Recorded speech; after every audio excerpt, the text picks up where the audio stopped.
Gede-gede. Welcome to Giant Discus Official. Gua Budi. Jangan lupa like, comment, share, dan subscribe. Gue ganti baju dulu. Karena dimasukin ke tank utama. Yang digabungkan adalah dan diaklimatisasikan itu adalah tank karantina. Bukan tank utama. Tank kosong lah. Tank kosong. Tank jadi disamakan suhunya dan kondisi mineralnya semua itu sama dengan tank karantina, bukan tank utama. Haram hukumnya ke tank utama. Oh, berarti nggak harus tahu. Kita kan biasa kan kadang namanya penikmat kan cuma punya satu tank, kita udah ada ikan nih kan. Nah itu yang perlu kita edukasi sih. Nah, nggak boleh. Tetap dibilangin harus punya tank karantina. Nggak bisa. Apapun alasannya, meskipun cuma nggak bisa, harus punya tank karantina. Karena patogennya itu. Karena kan diskusnya mahal. Tank karantinanya masa nggak kebeli? Iya. Nah, ini nih yang gua demen. Satu nih yang gua demen nih ya. Satu, tank karantina.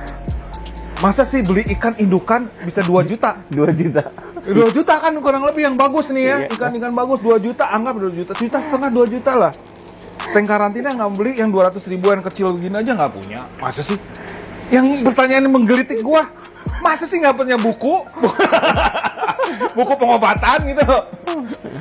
Harganya sama loh 1 juta. Yang ketiga, masa nggak bisa beli mikroskop 750.000? Makin banyak loh. Banyak kok. Iya. Jarang lah om gitu kalau untuk nikmat gitu ya, maksudnya kita cuma pengen punya nih diskus. Ya tetap kalau balik lagi untuk piara, saya rekomen tetap harus punya karantina, itu udah basic lah. Tank karantina harus. Daripada begitu kita taruh di tank utama semuanya kena penyakit mati semua, mendingan kita invest tank karantina lah. Tetap mau nggak mau itu harus lah, wajib lah. Untuk semua jenis ikan. Rata-rata kan gitu kan yang biasa pada beli di. Iya, maunya cemplungin itu. Yang kayak gini gua terima gapi gitu, cemplungin. Nggak masalah. Yang utama langsung gitu ya. Ya itu banyak. Bukan Itu kendala tuh. Itu tapi tetap tidak boleh, haram hukumnya untuk masukin ke tank utama. Udah, itu mah udah jadi garis dasar lah untuk piara ikan. Semua jenis ikan. Semua jenis ikan. Ikan datang emang kudu di karantina dulu lah. Harus di karantina, iya. Langsung di tank utama gitu. Betul. Ya, harus setelah diaklimatisasi di karantina ya kan Om ya. Nah, itu tadi pertanyaan selanjutnya itu, setelah di karantina sendiri atau berdua bertiga dari farm yang sama, itu sampai berapa lama bisa dimasukkan ke farm tank? Ini proses karantina. Proses karantina itu bisa sampai 3 minggu. Bahkan di luar negeri, misalnya yang sistemnya central filter utama, gitu ya, yang satu farm gede. Misalnya contoh, saya dengar infonya dari siapa, Clive Brampton ya, di Inggris atau Jerman gitu loh. Dia kalau karantina 3 bulan. Gitu. Kenapa? Berarti gini, kalau kita bisa bicara referensi buku namanya Aquariology ya, Mr. Grasek tuh. Proses karantina tuh sebenarnya yang ditakuti oleh para breeder tuh ada 4 macam penyakit utama gede yang umum ditakuti ya, terutama di diskus. Yang pertama itu adalah masalah jamur lah ya, yang paling ngeri jamur. Terus yang kedua parasiter banyak lah ya, parasiter semua, termasuk velvet termasuknya di kelasnya parasiter. Nah, ini bahas di pengobatan, bayarnya tambahan nih. Parasiter. Udah gitu cacing-cacingan, ya kan? Cacing monogen ya, monogen. Yang terakhir adalah internal. 4 besar ini sebenarnya takutin untuk didiskus, gitu kan ya. Jadi selama minimal karantina, kalau rekomendasinya apa? Itu 2 minggu paling cepat 3 minggu lebih baik. Karena proses pengobatan itu ada penyakit-penyakit yang ngeripit dan si obat telur itu baru netes dalam waktu 10 hari. Jadi itu masuk, mesti dihabisin, 10 hari netes, masih kena obat, mati. Jadi proses karantina itu bukan proses misahin ikan doang, tapi mesti ada obatnya juga. Itu yang kadang-kadang orang suka salah. Obatnya obat apa? Yaitu biasanya ya obat-obat untuk jamur-jamuran, parasit-parasitan, cacing-cacingan, terakhir ya internal barefoot apa segala macam. Itu antibiotik lah. Gitu ya. Jadi minimal ada 4 obat ini yang masuk minimal. Metode pengobatannya, metode ngasih obatnya gimana? Ya diganti, kan ada 2 minggu, pengobatannya 2 hari gitu kan, stop obat ini, stop ini. Pas pada mau masuk ke tank utama setelah 2 minggu terakhir, balik lagi ke obatan itu ini 2 kali pengobatan istilahnya. Itu wajib. Walaupun ikan sehat. Sekarang pertanyaan gini, lu tahu sehat dan enggaknya dari mana? Parameter Budi sih kalau dia makan berenang. Gua juga lagi flu, makan banyak ya. Jadi kita nggak bisa bilang ikan Nggak bisa, sehat. karena kadang-kadang dia carrier. Ikannya sehat, Pembawa, tapi dia ya? pembawa gitu, carrier. Di farm dia carrier nih. Farmnya saya carriernya salah satunya adalah model-model Reksamita nih. Ya kan, farm saya nih yang sering dan berulang-ulang. Ciri khasnya adalah satu, biasanya bisul, itu kan, bisul. Terus lama-lama jadi ulcer. Kalau nggak ditangani dengan cepat itu bisa jadi ulcer gede, borok gitu kan. Itu di tank saya begini loh. Berarti dalam arti kata ini kan suatu sistem kan, sistem. Apakah bisa hilang? Nggak bisa hilang, itu udah masuk di sistem farmnya saya. Nah di farmnya lu kayak gimana? Bisa jadi ini penyakit nggak ada apa-apa di gua velvet-velvetan bisa jadi gitu kan ya? Iya. Tapi bisa jadi di tempatnya gua ini biasa penyakitnya, gua tanganin 2-3 hari itu, gua obatin sembuh, udah itu balikin lagi cemplungnya aman gitu kan. Begitu di tempat lu yang lainnya mati loh. Itu sangat bahaya di farmnya lu. Gitu kan ya. Ada juga misalnya udah yang paling sistem yang jahat tuh apa misalnya cacing, monogen tuh kan. Flux misalnya, itu kalau udah masuk ke satu sistem di farm itu tuh nggak bisa hilang, pasti akan ada terus. Termasuk yang parah juga lah itu. Nah, makanya mesti diobatin selalu untuk kalau misalnya ada apa di tank karantina. Untuk meminimalisir resiko. Iya. Menghilangkan. Cuman yang kadang suka salah kaprah begini. Ada yang pernah beli sama ikan saya, karantina ya wajib. Begitu di karantina, ikannya mati. Kenapa? Ternyata punya sendiri overdosis sama obat. Dia nyesel, ikannya sehat udah om. Kalau gitu saya nggak mau karantina, saya masukin aja. Udah ikannya udah mati. Coba kalau misalnya bener sehat, mungkin itu ternyata semuanya yang mati. Gua yang kena lagi. Kalau kejadiannya begitu kan bahaya juga. Aduh.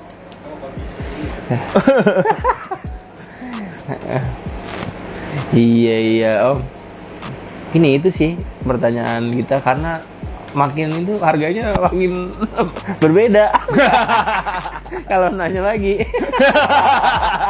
Bonus lah gue bonus lah. Udah dibayar roti dah.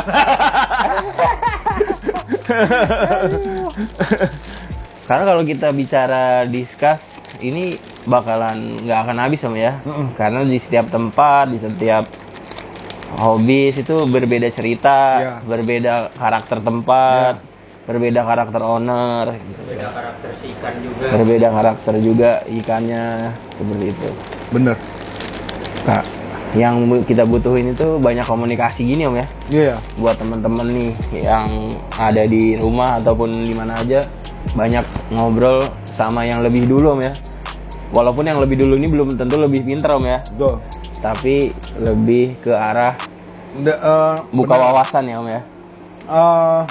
Satu, yang kedua invest di buku juga lah kalau saya rasa sih ya. Kebetulan kalau saya sih hobi, jadi hobi untuk ngumpulin buku. Kalau misalnya memang yang jadi kendala di Indonesia tidak ada bukan tidak ada 1-2 bukunya Daniel Indata, bukunya siapa sih, penerbang swadaya tuh satu masalah diskus gitu. Cuman ikan-ikannya buku-buku cuma gitu-gitu doang. Di luar negeri banyak sekali bukunya, bukan ya? Dari mulai zaman dulu bukunya Jack Watley gitu kan ya, buku-bukunya punyanya si Axelrod, terus ada buku-buku punyanya si Andrew Shaw gitu kan, ada gitu. Sampai Diskus Champion punyanya si saya lupa tuh kalau udah penulis. Nah, buku-buku itu menambah banyak wawasan terhadap ikan diskus juga. Diskus for Perfectionist juga ada, itu juga bagus bukunya. Jadi pertanyaan-pertanyaan, satu buku itu hanya untuk tanya jawab dengan breeder Jepang, breeder di Malaysia, breeder di Amerika sampai di Eropa. Breedernya siapa nggak tahu zaman waktu dulu.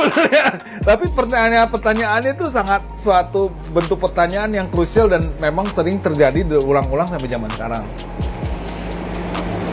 Itu juga sama, makanya saya tadi tergelitik, masa beli buku. Malah lebih dalam.